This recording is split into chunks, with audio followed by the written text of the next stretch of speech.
بسم الله الرحمن الرحيم لم يكن الذين كفروا من أهل الكتاب والمشركين منفكين حتى تأتيهم البينة رسول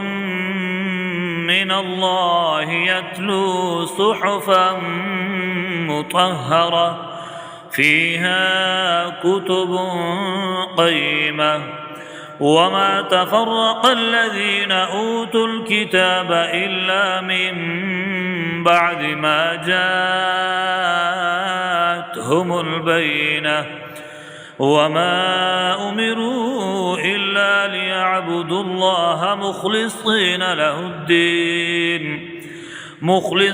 له الدين حنفاء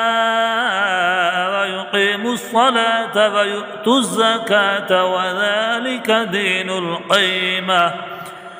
إن الذين كفروا من أهل الكتاب والمشركين في نار جهنم خالدين فيها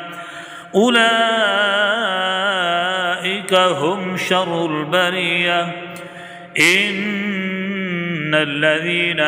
آمنوا وعملوا الصالحات أولئك هم خير البرية جزاؤهم عند ربهم جنات عدن تجري